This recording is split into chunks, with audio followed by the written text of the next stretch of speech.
कंस को मर जाने के बाद कंस की दो पत्नी थी, अस्ति और प्राप्ति, वो अपने पिता जरासंध के पास गई।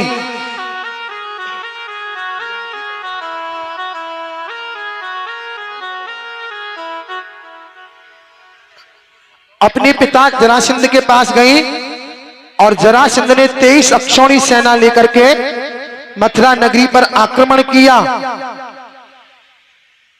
तो उसे पराजय स्वीकार हुई।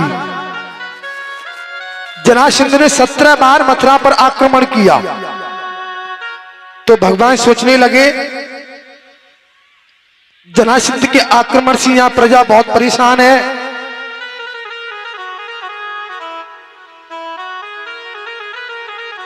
तो विश्वकर्मा के द्वारा एक द्वारका नगरी का समुद्र के बीच में मंथन कराया गया और जरासंध ने 18वीं बार 10,000 ब्राह्मणों को पकड़ लिया और ब्राह्मणों से कहने लगा, अरे ब्राह्मणों तुम मेरे लिए अनुष्ठान करो, यदि मैं कृष्ण बलराम को नहीं जीत पाया तो मैं तुम सभी को मार डालूंगा। और उसने अपने साथ कालियावन को लिया और फिर से मथुरा पर आक्रमण करने के लिए आने लगा तो भगवान ने सभी मथुरा की प्रजा को द्वारका नगरी में पहुंचा दिया। आज भगवान बलराम से कहने लगे, अरे भैया आज हमें युद्ध नहीं करना, आज तो हमें युद्ध से भागना पड़ेगा। बलराम कहने लगे, अरे लाला तू ही भाग जा, मैं युद्ध से नहीं भागूंगा क्योंकि मैं शत्रु को पीठ नहीं दिखा सकता। भगवान कहने लगे, ठीक है भैया,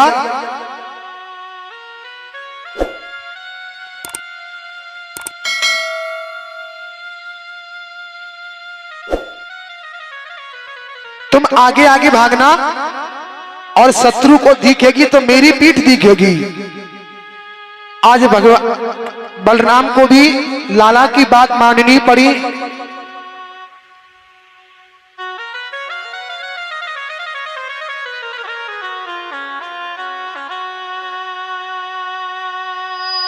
श्री सुखदेव जी कहने लगे, हे राजन,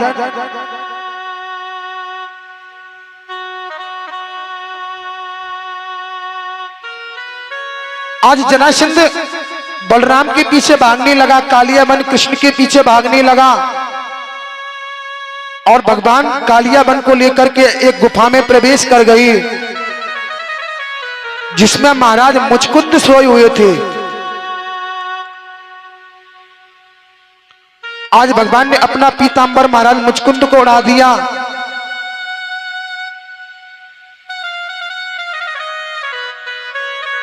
और स्वयं एक कोने में छुप गई। तो कालियावन ने मुचकुंद को ही कृष्ण समझा और सोते हुए में जोर से लात मारी और जैसे ही महाराज मुचकुंद के नेत्र खुले और सामने कालियावन को पाया तो कालियावन जल के भस्म हो गया। भगवान ने मुचकुंद को दर्शन दिए। मुचकुंद पूछने लगे, क्या प्रभु आपका अवतार हो गया? बोले हाँ। तो पूछने लगे, कौन सा युग चल रहा है? बोले अब द्वापर युग है और ये द्वापर युग का अंत होने वाला है। मुचकुंद को दर्शन दिए प्रभु ने और फिर प्रभु परवर्षण पर्वत पर चढ़ गए। जरासंध कहने लगा, चारों तरफ से आग लगा दो, जहां भी होंगे वो दोनों जल के मर जाएंगे। आग लगा दी गई।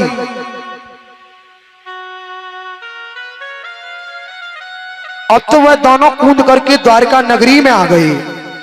बोलिए द्वारकाधीश की प्रवेश।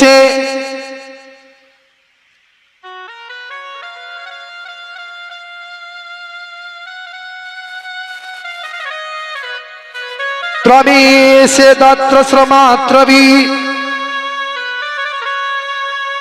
भवन्ते शिरसा सप्त देवकी प्रमुखा मुदा। जब भगवान ने द्वारका नगरी में प्रवेश किया तो अपनी 7 माताओं के चरणों में प्रणाम किया। भगवान की 7 माताएं बताई गई जिनमें बवंदे सिरसा सप्त देवकी प्रमुखा मुदा, जिनमें माता देवकी प्रमुख हैं।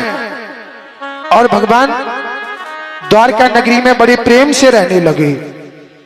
और जब रहते रहते बहुत समय हो गया, सोचने लगे क्यों ना विवाह किया जाए। सोचने लगे मैं तो छोटा हूं, पहले बलराम का विवाह होना चाहिए। तो ऐसा सोच करके राजा रेवत की पुत्री और रेवती के साथ बलराम का विवाह बड़े धूमधाम के साथ हुआ। और उन्हीं दिनों एक ब्राह्मण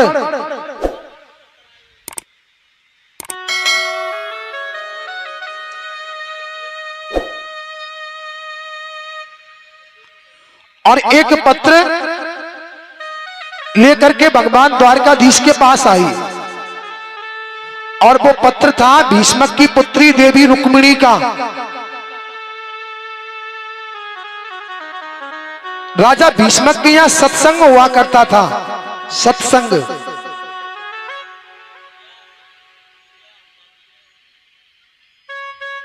देखिए, आज भी बहुत जगह जगह सत्संग होते हैं, जगह जगह भागवत भी होती है।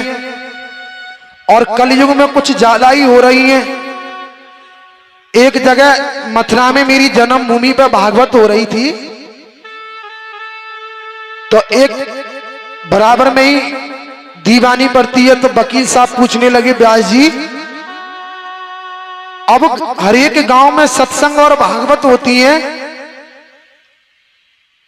जब राजा परीक्षित ने कथा को श्रवण किया था तो राजा परीक्षित की मुक्ति हो गई थी।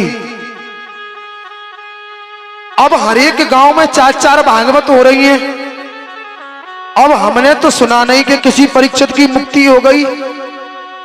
ये भागवत कोई दूसरी थी या वो कोई दूसरी थी? तो मैंने कहा, वकील साहब ना तो वो भागवत दूसरी थी ना ये दूसरी है। ना तो कोई राजा परीक्षित जैसा श्रोता रहा, वो तर्क करने वाले ज्यादा हो गए। ना तो कोई राजा परीक्षित जैसा श्रोता रहा और ना ही कोई सुखदेव जैसा वक्ता रहा। लोग पास बैठ के सत्संग कर रहे हैं, पीछे से बुराइयां कर रहे हैं। तो यही तो कलयुग का प्रभाव है। जो जो कलयुग बढ़ता जाएगा तो ही तो सत्य, पवित्रता, क्षमा, आयु, बल, स्मरण शक्ति सब नष्ट होती चली जाएंगी। कोई राजा परीक्षित ने हमारी तुम्हारी तरह कथा थोड़ी नहीं सुनी थी। कबू घोटू इतकू कर ले, कबू पाम भागवत माऊ लंबे कर दे, ज्यादा मन पे आई तो उठ के ही चल रही ले, वो तो जा रहे हैं। राजा परीक्षित ने एक आसन लगा करके 7 ही दिन और 7 ही रात क्रम से 24 घंटे कथा को श्रवण किया था। एक बार प्रेम से बोलेंगे राधे राधे।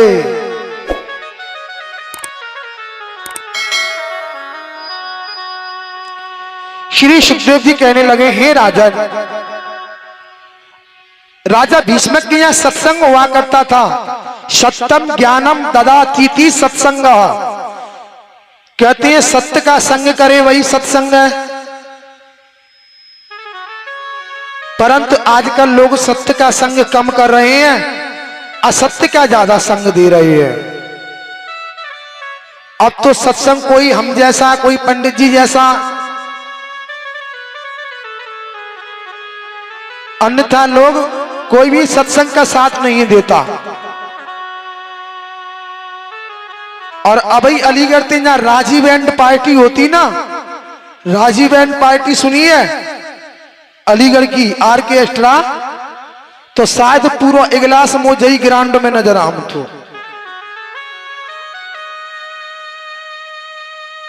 और यहां भागवत हो रही है तो शायद ही लगता है दोनों कॉलोनी में से 50% आदमी भी नहीं होंगे यहां। कछु तो जी सोच रहे होंगे या नई आवाज आ रही है तो मां जाके क्या करेंगे। श्री सुखदेव जी कहने लगे, हे राजन, तो राजा भीष्मक के यहां सत्संग हुआ करता था।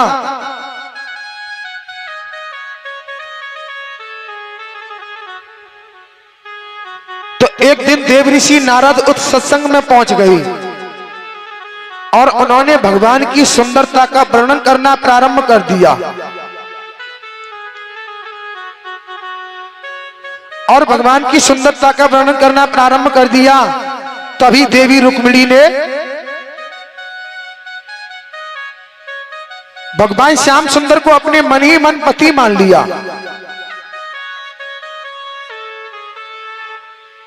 और उन्होंने यह बात अपनी भाभी को बताई। और उधर भीष्मक के पुत्र रुक्मी ने अपनी बहन का विवाह और अपने साले शिशुपाल से तय कर दिया। और जब देवी रुक्मिणी को पता चली, बोली ये क्या कर रहे हैं? राजा भीष्मक ने समझाया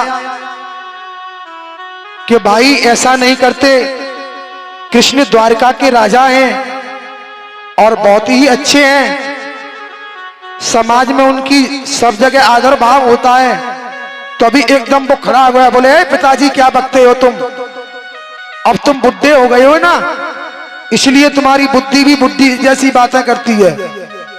अब तुम शांत बैठ जाइए, अपनी बहन का विवाह हम बड़े धूमधाम से करेंगे। और हमने अपनी बहन का रिश्ता भी तय कर दिया। बोले कर दिया? बोले हाँ। कहां से? बोले चेदी नरेश शिशुपाल के साथ में। पिता ने समझाया परंतु वो नहीं माने, क्योंकि पुत्र जब जवान हो जाते हैं तो माँ बाप की थोड़ी कम चलती है। अब उनमें एक दो फटकार लगाई, अब वो शांत हो गए, क्या करते। उधर जब देवी रुक्मिणी को पता चली तो वो रोती रोती अपनी भाभी के पास गई और भाभी को सभी बातें बताने लगी। तभी भीष्मक की पत्नी कहने लगी, अरे देवी रुक्मिणी, अरे कल तो तेरी बारात आने वाली है, तू इस बात को मुझे अब बता रही है? बोले जल्दी कुछ ना कुछ कर, नहीं तो तुझे शिशुपाल ही ले जाएगा। अब तो देवी रुक्मिणी ने एक ब्राह्मण देवता को बुलाया और ब्राह्मण देवता के द्वारा पत्र लिखवाने लगी। देवी रुक्मिणी के पाती लिखे रुक्मिणी नार, द्वारिका बंसी बारे को। पाती लिखा रुक्मिणी नार, द्वारिका बंसी बारे को। पाती लिखा रुक्मिणी नार, द्वारिका बंसी बारे को। पाती लिखे रुक्मिणी नार, द्वारिका बंसी बारे को। अरे बंसी बारे को मोहन प्रीतम प्यारे को। पाती लिखा रुक्मिणी नार, द्वारिका बंसी बारे को। पाती लिखे रुक्मिणी नार, द्वारिका बंसी बारे को। अरे काहे की पाती करी, काहे की कलम बनाए। काहे की पाती करी और काहे की कलम दबा। अरे काहे की पाती करी, काहे की कलम बनाए। काहे की पाती करी और काहे की कलम दबा। अरे कौन नाम पाती बैल को दिया, कौन नाम पाती बैल के दिया। कौन द्वारिका जाए। पाती लिखे रुक्मिणी नार, द्वारिका बंसी बारे को। पाती लिखे रुक्मिणी नार, द्वारिका बंसी बारे को।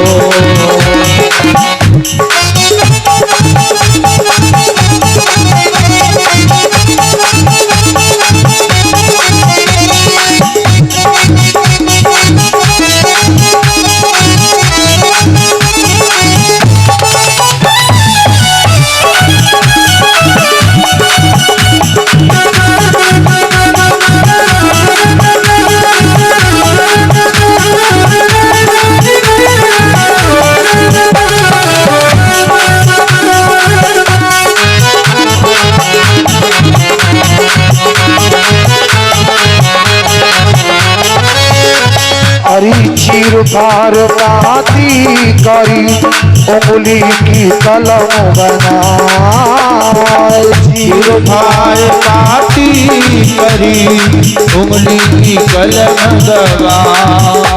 और चीर फार पाती करी उंगली की कलम बनाए। चीर फाड़ पाती करी उंगली की कलम दबा। और कौन नाम पाती बैल के दिया, कौन नाम पाती बैल के दिया, कौन द्वारिका जाए पाती कर कमली नार द्वारिका बंसी गारी को। पाती कर कमली नार द्वारिका बंसी गारी को। पाती कर कमली नार द्वारिका बंसी गारी को। हो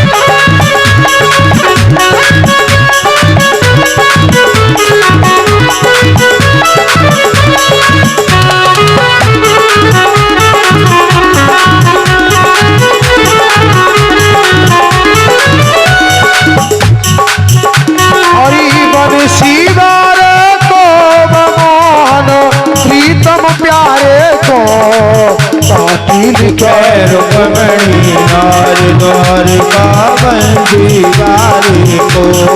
पाती कर कमली नार द्वारिका बंसी गारी को।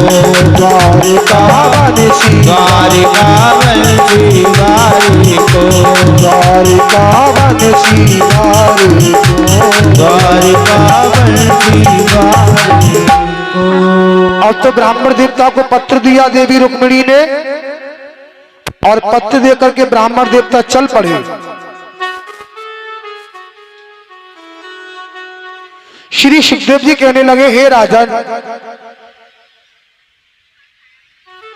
अब तो ब्राह्मण देवता दौड़े दौड़े द्वारका की ओर चले आ रहे हैं। और जब द्वारका के नजदीक आ गए और पहरेदारों ने उन्हें रोका, बोले ए कहां जाते हो? तभी किसी ने बताया, हे द्वारकाधीश, कोई ब्राह्मण तुमसे मिलने के लिए आए हैं। अब तो जब द्वारकाधीश ने सुना तो द्वारकाधीश स्वयं दौड़े दौड़े चले आए और ब्राह्मण देवता के चरणों में प्रणाम किया और सीधे उन्हें अपने कक्ष में ही ले गई। अब तो ब्राह्मण देवता ने पत्र दिया, भगवान ने उस पत्र को एक जगह रख दिया और द्वारका में ब्राह्मण देवता का बहुत ही सत्कार हुआ। उनका बहुत सुंदर स्नान कराया गया उन्हें। अब तो उन्हें गहनों से अलंकृत कर दिया और बहुत ही सुंदर भोजन आदि प्रभु ने ब्राह्मण देवता को पवाए। ब्राह्मण देवता कहने लगे, हे प्रभु, इतना समय मेरे पास नहीं है, ये पत्र इसे शीघ्र आप पढ़ लीजिए। अब भगवान ने जब उस पत्र को पढ़ा तो भगवान कहने लगे, अरे ब्राह्मण देवता, आप चिंता क्यों करते हो? आज भगवान ने अपने रथ को सजाया और ब्राह्मण देवता को उस रथ में बिठाला और प्रभु कुंदनपुर की ओर चल पड़े। तभी बलराम ने देखा, अरे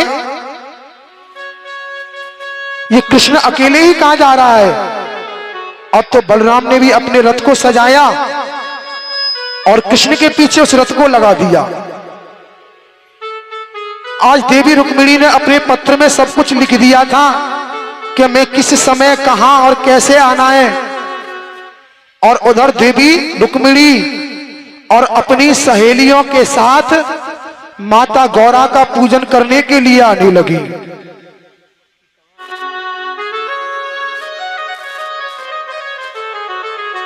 आज देवी रुक्मिणी अपनी सहेलियों के साथ माता गौरा का पूजन करने के लिए आने लगी।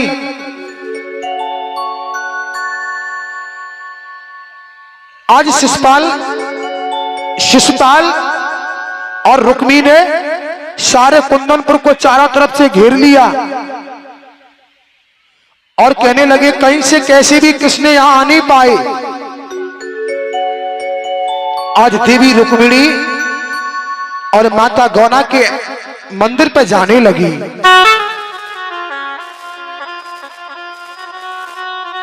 और कहने लगी कि जगदम्बे अरज मेरी सुन लीजिए,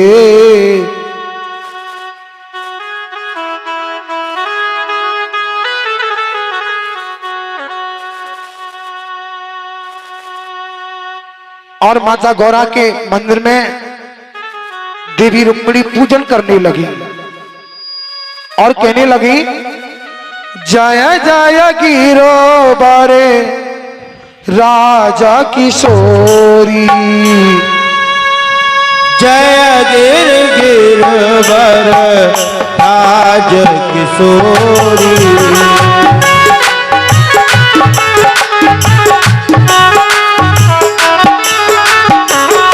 जय महेश मुख चंद्र चकोरी, जय महेश मुख चंद्र चकोरी, जय गजबदानी सदानंद माता, जय गजबदानी सदानंद माता, जगती जननी दामिनी दूती दाता, जगती जननी दामिनी सुखदाता, जगती जननी दामिनी सुखदाता। अब तो कहने लगी जय जय गिरवर राज किशोरी, जय महेश मुख चंद्र चकोरी, हे गिरिराज की किशोरी, हे महेश की गरबारी, हे गजानन की माता, मेरी रक्षा करना। श्री सुखदेव जी कहने लगे हे राजन, आज मैया गौरा ने और देवी रुक्मिणी को आशीर्वाद दिया। हेलो, सोनासी असत्य आशीष हमारी, सोनासी असत्य आशीष हमारी, सोनासी असत्य आशीष हमारी, तुलसी असत्य आशीष हमारी, पूजा हो मनोकामना तुम्हारी, पूजा है मनोकामना तुम्हारी। आज मैया गौरा ने और अचानक से देवी मैया के गले की माला और देवी रुक्मिणी के गले में आ गई और उधर देवी रुक्मिणी की सहेली उनका श्रृंगार करने लगी।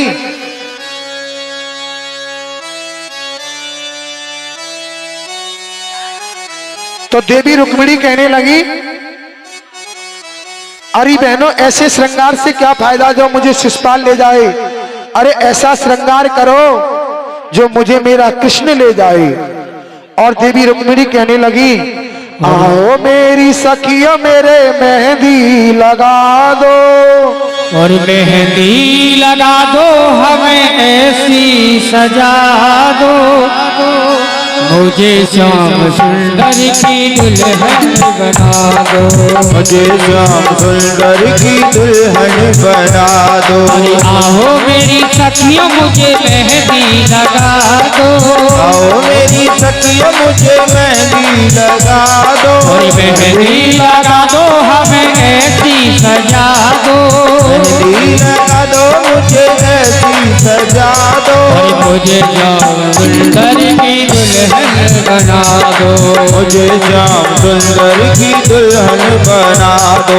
मुझे श्याम एक रास्ता बना दो। बीच में से थोड़ा सा रास्ता, अरे बीच में से थोड़ा सा रास्ता बना दो। आओ मेरी सखिया मेरे मेहंदी लगा दो।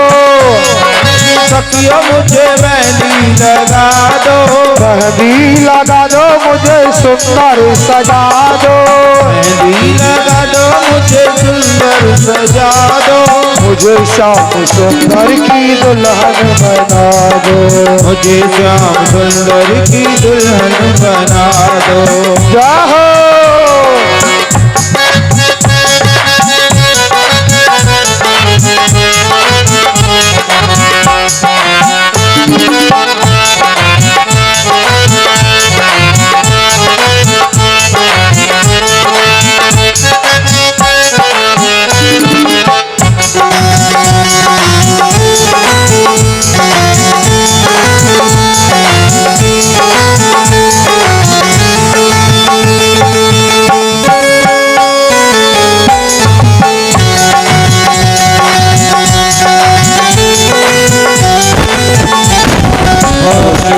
सुरमा में आंखों में लगाओगे। सुरमा में आंखों में लगाऊंगी। सतगुरु ने मेरी कीनी सगाई। सत्संग में मेरी बात चलाई।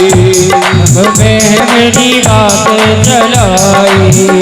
सतगुरु ने मेरी कीनी सगाई। सतगुरु ने मेरी कीनी सगाई। उनको बुला के हाथ लेवा तो करा दो। उनको बुला के हाथ फेरा तो कराओ। मुझे श्याम सुंदर की दुल्हन बना दो। मुझे श्याम सुंदर की दुल्हन बना दो।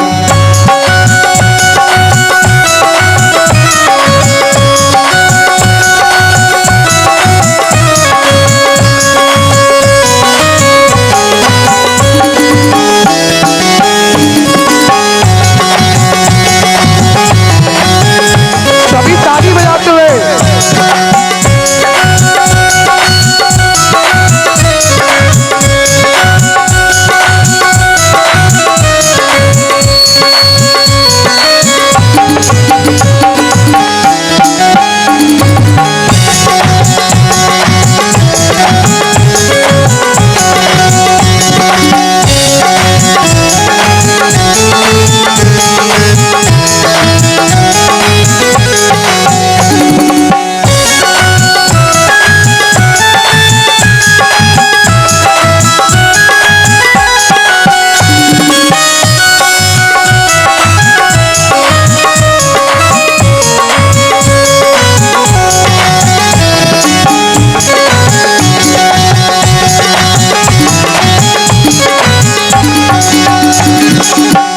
पहन चूड़ी जो कबहू न टूटे।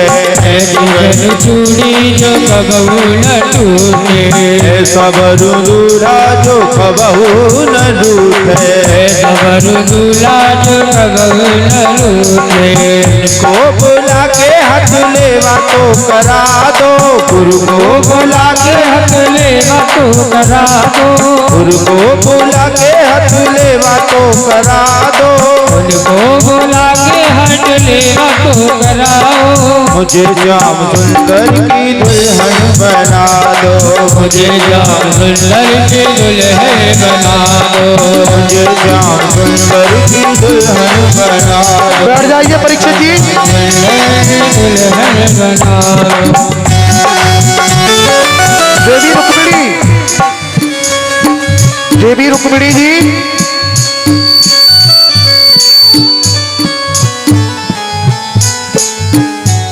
और देवी रुक्मिणी कहने लगी मुझे श्याम सुंदर की दुल्हन बना दो, सुंदर की दुल्हन बना दो, मुझे श्याम सुंदर की दुल्हन बना दो, मुझे श्याम सुंदर की दुल्हन बना दो। भक्ति का सुरमा में आंखों में लगाऊंगी, भक्ति का सुरमा में आंखों में लगाओगे, भक्ति का सुरमा में आंखों में लगाऊंगी, भक्ति का सुरमा में आंखों में लगाओगे। दुनिया से नाता तोड़ उनकी हो जाऊंगी, दुनिया से नाता तोड़े उनके हो जाओगे, दुनिया से नाता तोड़ उनकी हो जाऊंगी। अटल सुहाग की बिंदिया लगा दो, सुहाग की बिंदिया लगा दो, अटल सुहाग की बिंदिया लगा दो, सुहाग की बिंदिया लगा दो, मुझे श्याम सुंदर की दुल्हन बना दो, मुझे श्याम सुंदर की दुल्हन बना दो। कभी आओगे कब आओगे, कब आओगे, जिसम से जान जुदा होगी क्या, कब आओगे, देर ना हो जाए कहीं देर न हो जाए, देर न हो जाए, कहीं देर न हो जाए, देर ना हो जाए, कहीं देर ना हो जाए, देर न हो जाए, कहीं देर न हो जाए।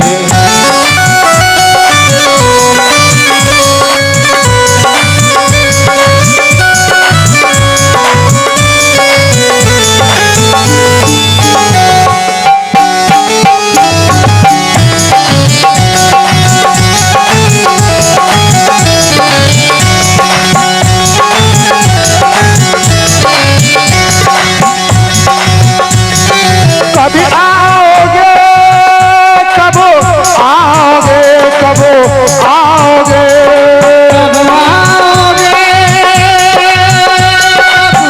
आओगे, कब आओगे, जुस्म से जान जुदा होके क्या तुम आओगे, देर न हो जाए, कहीं देर न हो जाए, देर ना हो जाए, कहीं देर ना हो जाए, देर न हो जाए, कहीं देर न हो जाए, देर न साधु का कभी काली घटा है, तेरा डाला कभी बैरंग भवाने, रस्तारों का कभी काली घटा दे, तेरा डाला कभी गरम हवाले, बिजली चमक जलाती आंखें दिखाने, बिजली चमक जलाती आंखें दिखाने, ओ बदले है कैसे कैसे फेवर बजाने, बदले है कैसे कैसे फेवर बजाने, हो चुकी है हो आशा, तेरे जागने से पहले हाय मेरी किस्मत, तेरे जागने से पहले हाय रे मेरी किस्मत सो जाती है, मैं देर करता नहीं, देर हो जाती है।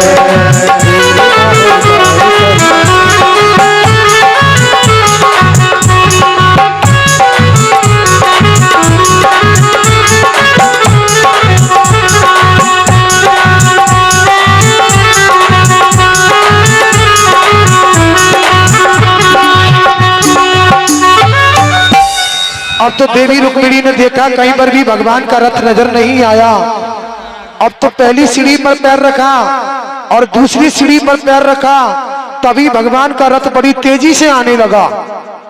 अब तो पहरेदार भगवान को देख करके एकदम मोहित होने लगे और मोहित होने लगे तो पहरेदार कहने लगे अरे अरे देखो, जाके मस्तिष्क पर मोर मुकुट कितना बढ़िया लग रहा है।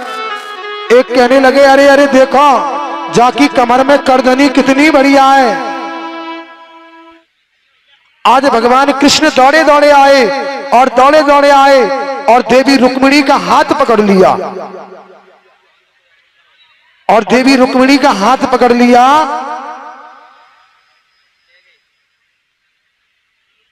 और भगवान ने देवी रुक्मिणी का हाथ पकड़ करके रथ में बिठा लिया और रथ में बिठाल करके प्रभु बड़ी तेजी से भागने लगे। अब तो चारों तरफ शोर मचने लगा, ले गया कृष्ण देवी रुक्मिणी को ले गया। अब तो भगवान पीछे पीछे शिशुपाल रुक्मी आदि भागने लगे। आज बलराम ने शिशुपाल को परास्त किया और कृष्ण ने रुक्मी को परास्त किया।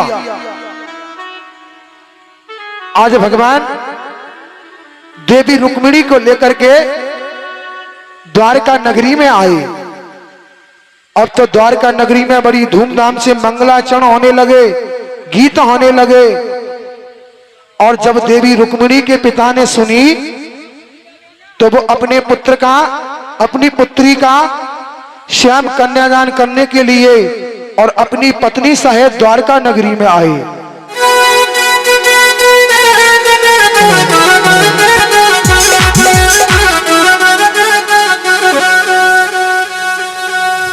अमीर से होती है,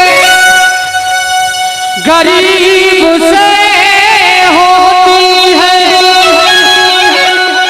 दूर से होती है, करीब से होती है, और जहाँ भी होती है ए मेरे श्याम शादियाँ नसीब से होती है।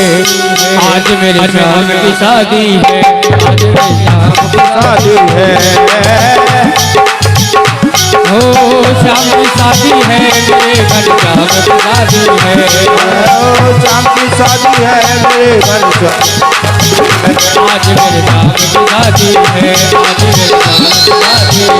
आज मेरे श्याम की शादी है। हो लगता है सारे संसार की शादी है। श्याम की शादी है, आज मेरे श्याम की शादी है। श्याम की शादी है, मेरे घर श्याम की शादी है। श्याम की शादी है, मेरे घर श्याम की शादी है।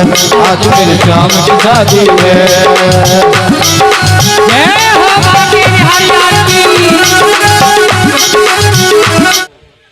वक्त है खूबसूरत, बड़ा शुभ लग्न मुहूर्त, देखो क्या खूब जगी है फूल की मोहनी सूरत। खुशी में डूबे है मन, बड़ा रजनी को साजन, ऐसे संजोग मिले हैं होली से बन गया दामन। हो अरे ऐसा लगता है सारे संसार की शादी है। श्याम की शादी है, आज मेरे श्याम की शादी है। श्याम की शादी है, मेरे श्याम की शादी है। आज मेरे श्याम की शादी है।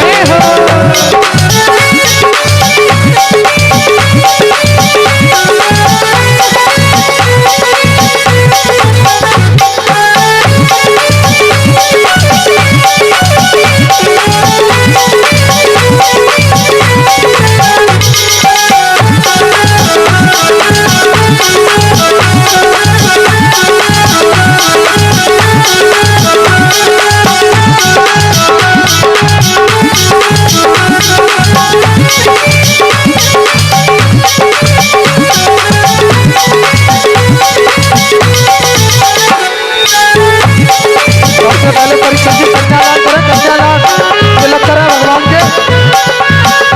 ठीक है, बैठ जाओ अपने स्थान पर।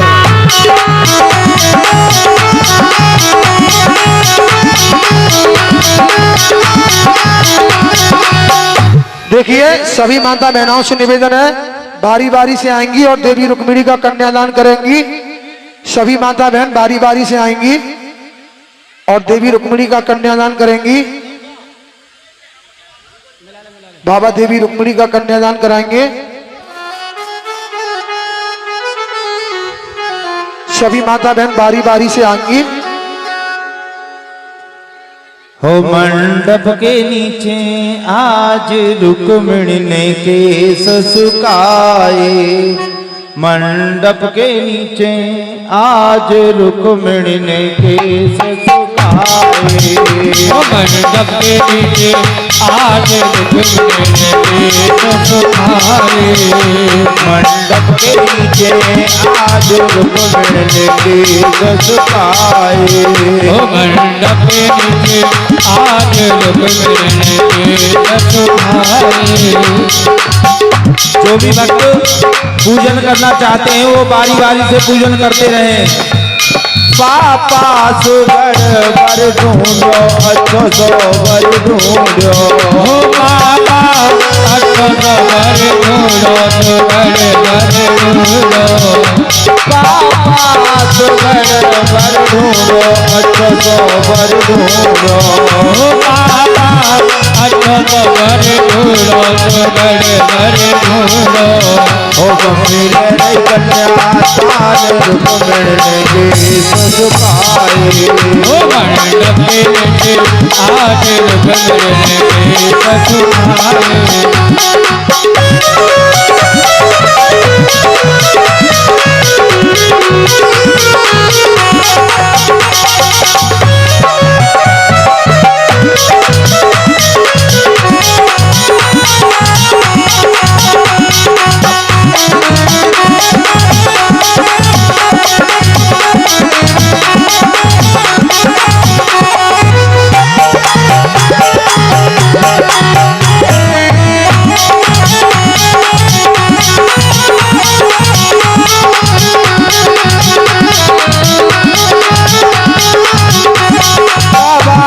सुगर वर ढूंढो अच्छो सो वर ढूंढो।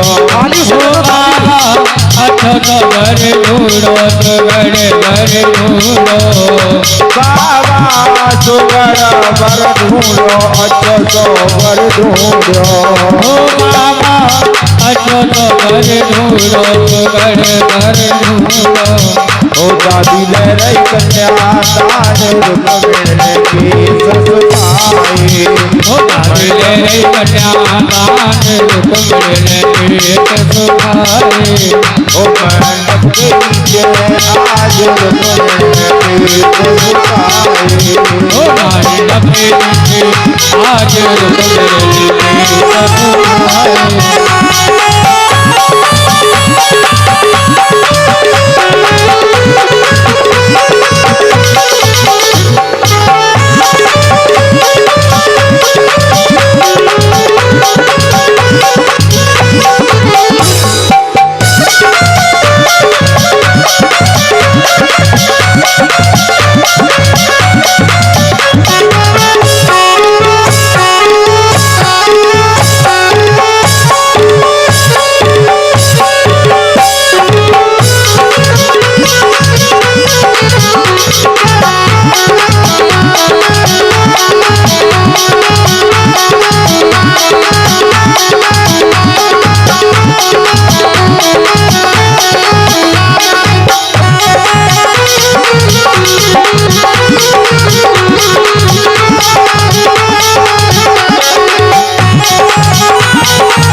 सुगर वर ढूंढो अच्छो सो वर ढूंढो। हो चाचा अच्छो सो वर ढूंढो प्यारो सो वर ढूंढो।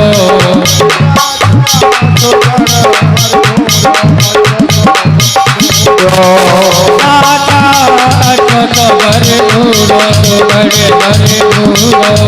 ओ चाची ले रही कन्या तान रुक्मिणी ने केस सुखाए। मंडप के नीचे आज रुक्मिणी ने केस सुखाए। मंडप के नीचे आज रुक्मिणी ने केस सुखाए। मंडप के नीचे आज रुक्मिणी ने केस सुखाए।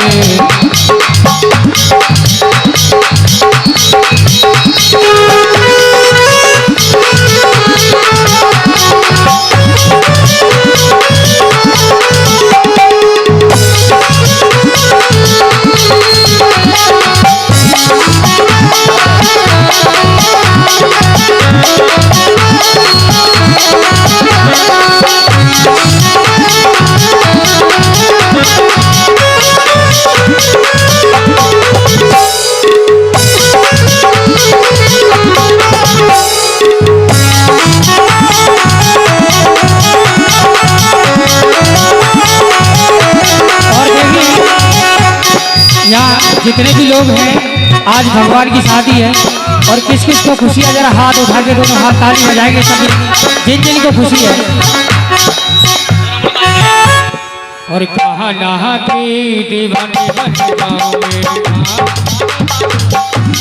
जाऊंगी, नाना की दीवानी बन जाऊंगी, कहा नहा के दीवानी बन जाओगे, नाना की दीवानी बन जाऊंगी, ओ दीवानी बन जाऊंगी, मस्तानी बन जाऊंगी, बन जाऊंगी, मस्तानी बन जाऊंगी, ओ दीवानी बन जाऊंगी, मस्तानी बन जाऊंगी, दीवानी बन जाऊंगी, मस्तानी बन जाऊंगी, नहा के दीवानी बन जाऊंगी, नाना की दीवानी बन जाऊंगी।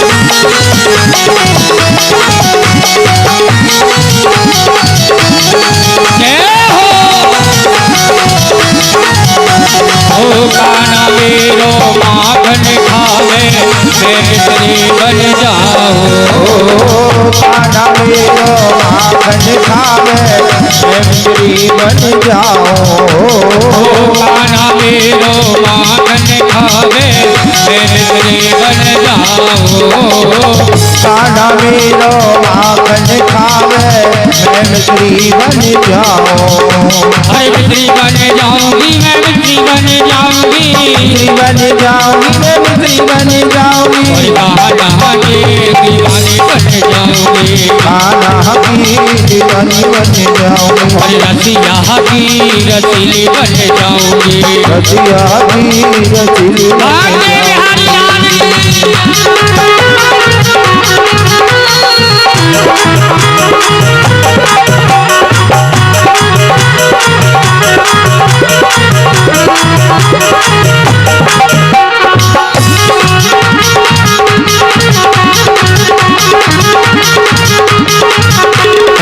कान्हा मेरो यमुना नहावे मैं मछली बन जाऊं, कान्हा मेरो यमुना नहावे मैं मिश्री बन जाऊं, अरे कान्हा मेरो यमुना नहावे मैं मछली बन जाऊं, कान्हा मेरो यमुना नहावे मैं मिश्री बन जाऊं, अरे चरणों से मैं ऐसे लिपटूं जीवन सफल बनाऊं, चरणों से मैं ऐसे लिपटूं जीवन सफल बनाऊं, दीवानी बन जाऊंगी, मस्तानी बन जाऊंगी, दीवानी बन जाऊंगी, मस्तानी बन जाऊंगी, नहा के दीवानी बन जाऊंगी, कान्हा की दीवानी बन जाऊंगी, हरिया के हवेली बन जाऊंगी, हरिया की हवेली बन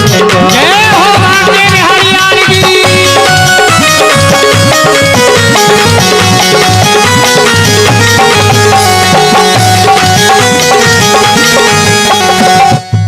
उन्हें ना लगे मुरलिया वारे ते अब घर कैसे जाऊं, उन्हें ना लगे मुरलिया वाले थे अब घर कैसे जाऊं, अब घर कैसे जाऊं, मैं अब घर कैसे जाऊं, अरे अब घर कैसे जाऊं, मैं अब घर कैसे जाऊं, उन्हें ना लगे मुरलिया वारे ते अब घर कैसे जाऊं, उन्हें ना लगे मुरलिया वाले थे अब घर कैसे जाऊं,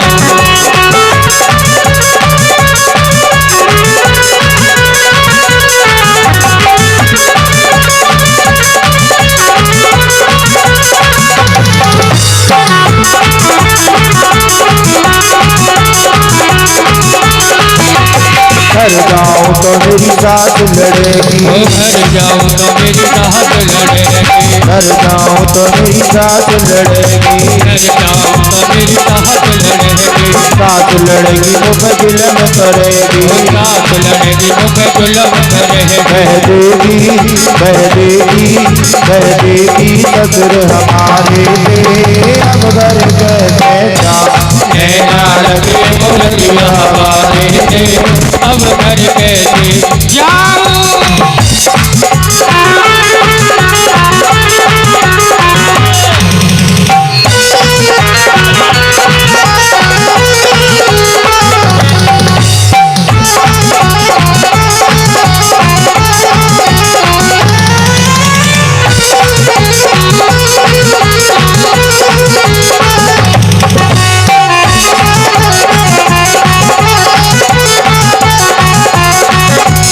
घर जाऊं तो मेरी ननद लड़ेगी, घर जाऊं तो मेरी ननद लड़ेगी, घर जाऊं तो मेरी ननद लड़ेगी, ओ घर जाऊं तो मेरी ननद लड़ेगी, ननद लड़ेगी मुझे जुल्म करेगी, ओ ननद लड़ेगी मुझे जुल्म करेगी, कह देगी कह देगी कह देगी नंदू हमारे पे, अब घर कैसे जाऊं नैना लगे मुरलिया हमारे थे, अब घर कैसे जाऊं। मेरी नैनन में श्याम समाएगो, मोह प्रेम करो लगाए, हरि नैनन में श्याम समाए गो, कोई प्रेम करो लगाए गो, मेरी नैनन में श्याम समाएगो, मोह प्रेम करो लगाएगो, हरि नैनन में श्याम समाए गो, कोई प्रेम करो लगाए गो।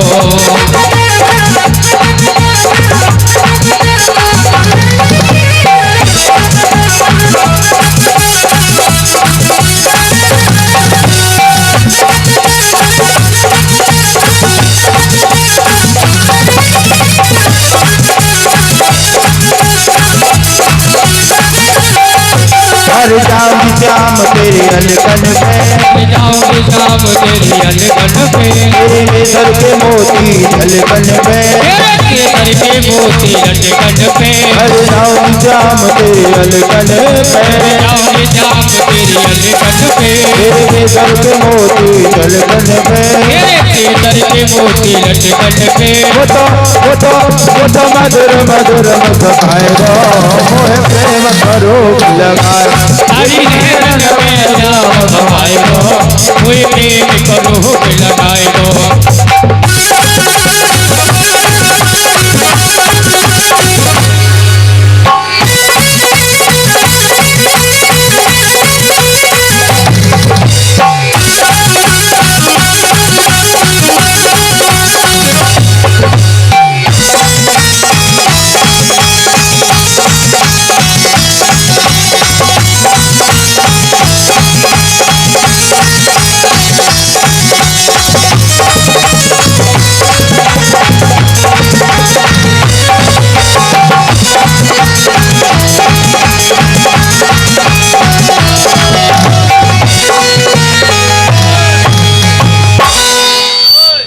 बोलिए बांके बिहारी लाल की जय हो।